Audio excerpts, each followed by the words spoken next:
Hello guys, my name is Nicholas and this is my introductory video to my Blender tutorial series. And in this video I will be talking about Blender basics and most most of all explaining the panels and the 3D viewport. And in future videos we'll be going more in depth about the tools, the functionalities and do some practical work so you have practice with Blender.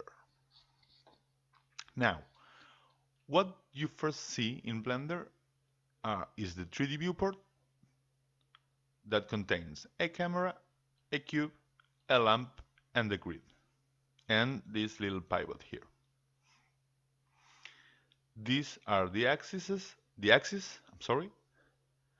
which allowed you to precisely manipulate stuff. You can move freely, or you can move within the axis, between their boundaries. You can also view the objects in different ways. We are now in user perspective, which is like the 3D view mode. If you press 5 on your numpad or your number row, you can change to user orthographic, which gives you a more flat view of the scene. If you press 1, you have the front view. If you press 3, you have the side view. If you press 7, you have the top view. We'll go back to side view, pressing 3, sorry. And we see we have another axis here, which is the Z axis, which is up and down. You can move the object all by different means. If you right click on it and move around while keep pressing, of course, or you can move it by those little arrows. They will move in the selected axis, of course.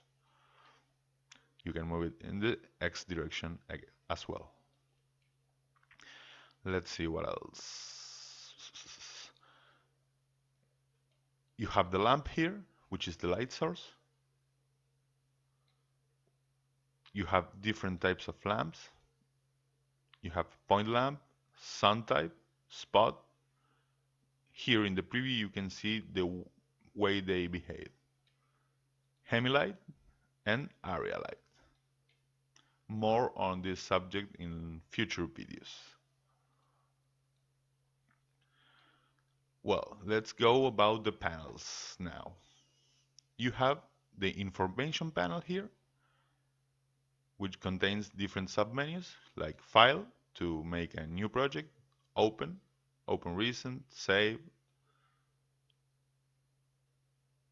the startup file, User Preferences, which I will be showing you in a couple of minutes now. Load the factory settings if you mess up something with Blender and you wanted to get it back to factory settings. You can, link and append different stuff from different Blender projects, and you can import and export different types of files like 3D Max, FBX, export the Lux render scene, which is for more complicated stuff, which I won't talk about now. Well, let's keep going. We have render options here. We can render the scene. We can render an animation. We can render exactly what we are watching with OpenGL render, which renders everything, gizmos included. Let's get out from this. These physical representations of the camera and the lamp are called gizmos. And we have here window. We can duplicate this window here. We can toggle from and out from full screen. And we have here the help, which is pretty self-explanatory. Here we have the layouts. Blender has built in different types of layouts to help you work with different types of tasks. If you want to animate, you have an animation layout. You have game logic to work with video games, which Blender has game engine, by the way. You have a scripting layout to work with Python. You have UV for working with textures, and you have video editing as well. You have other layouts which I will speak about in future videos too. Let's go back to default. Here, let's say, I don't know, I will build a new layout. Let me drag this here, and now I will create a new layout, which I will call my workspace. With this little plus sign, I created a new layout. Now, if I go, let's say, to animation and go back to my workspace, that layout is now saved here. I can delete it as well, which I will do right now with this X sign. And go to the default. There we go. Now we have the scenes. Here we can go through all the things we have and search for them by name if we must. We can create new scenes with different settings, and we can delete them as well. Here you have the different engines Blender works with. This is the basic Blender render, the Blender game renderer, which works for the game engine, and the cycles render, which is a different type of renderer. It works differently with lights, shadows, and surfaces, creating more photorealistic results. It's also a little bit more complex than the Blender render, but it's very, very useful. Here we have different information, like the Blender version we have, 2.78, mine. We have the amount of vertices, the amount of faces, the amount of trees, and objects, lamps, and the memory usage. Here is the currently selected object, the lamp. If we click cube, it changes for cube. Well, that's it for the information panel. Let's go to the outliner here. This is like an inspector for all the objects you have in the scene. Here we have selected the cube, and here it is highlighted. If we select the camera, it highlights the camera. You can also select items in here as well. Sorry about that. If you left click them, you will select them in the viewport as well. Next to the name of the objects, you have the type of object. The camera is of type camera, this is of type object, and this is of type lamp. Here, for each item you have here, you have 3 buttons. This will make the item invisible, the item invisible or visible. This, when it's lighted, is selectable. When it's unlighted, is unselectable. See, I can select it. And this makes it renderable or unrenderable. If I click there and we render, nothing happens. But if I have it highlighted and we hit render, it renders. Let's go back.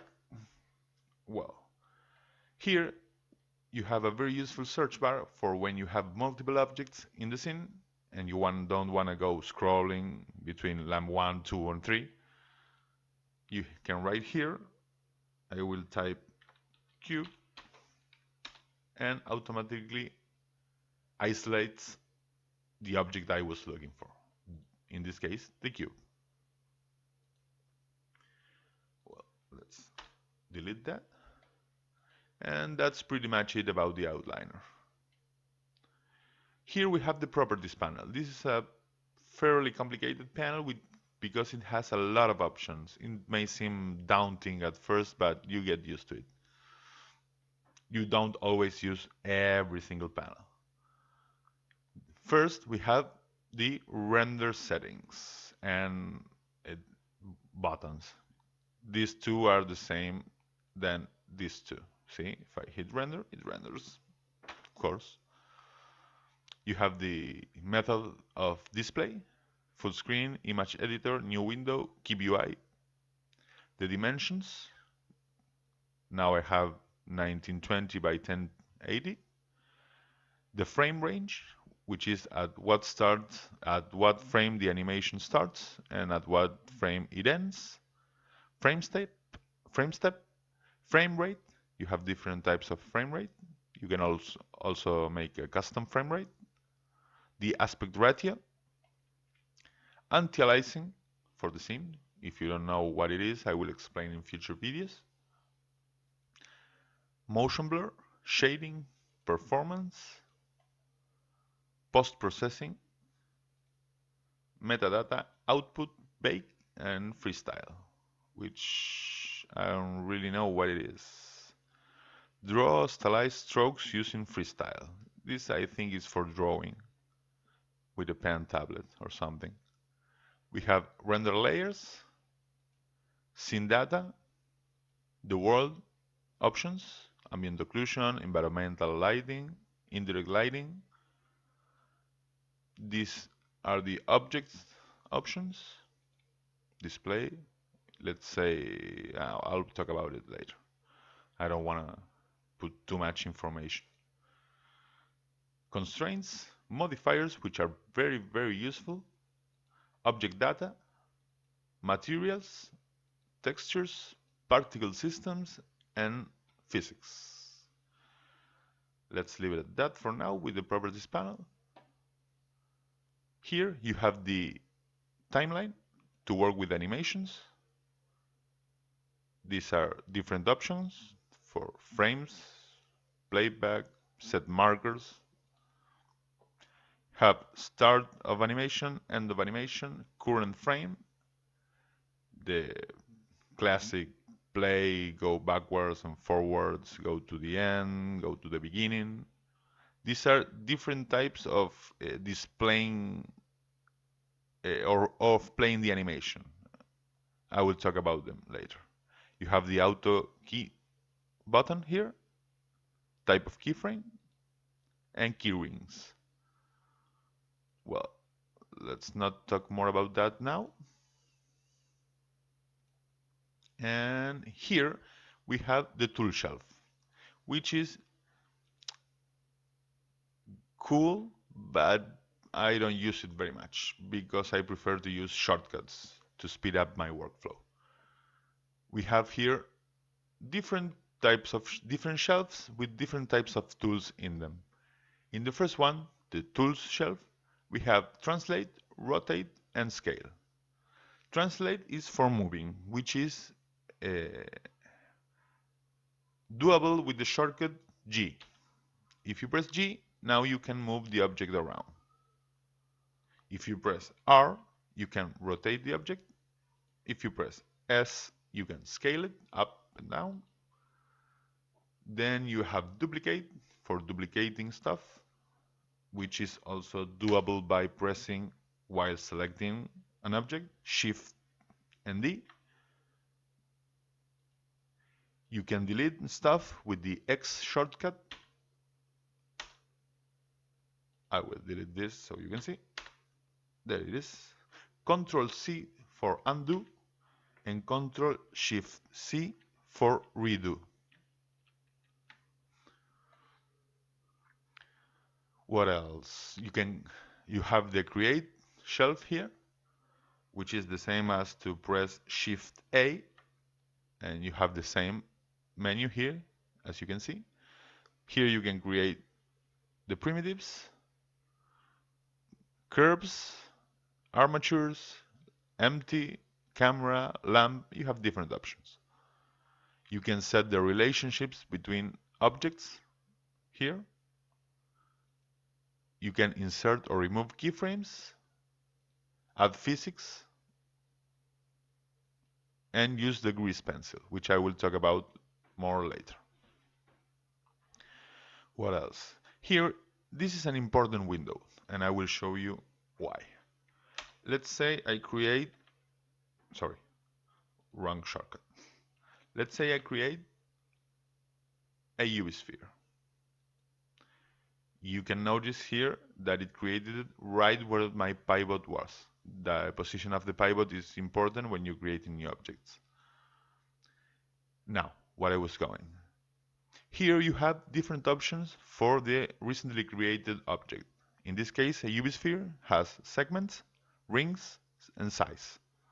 These are available for almost any object you create, but these are distinctive of the UV sphere. Notice that when I perform an action on the UV sphere, those options disappear.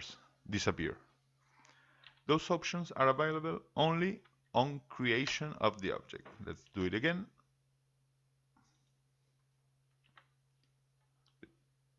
And now I can choose how many segments it has, how many rings it has, and the size. 3 is very low for a UV sphere. There we go. And the size. Once I move or scale or rotate or whatever I do to this object, those options are gone for good. So pay attention to those. Let's delete this.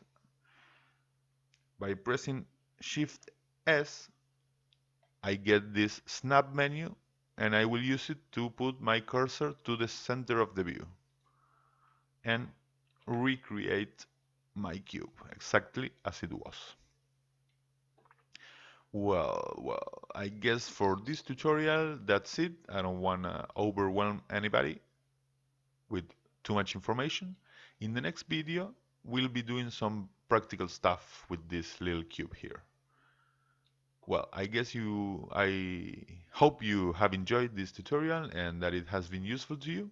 Thank you very much for listening, and I'm sorry if my English is too crappy. Thank you. Goodbye. See you on the next Blender tutorial.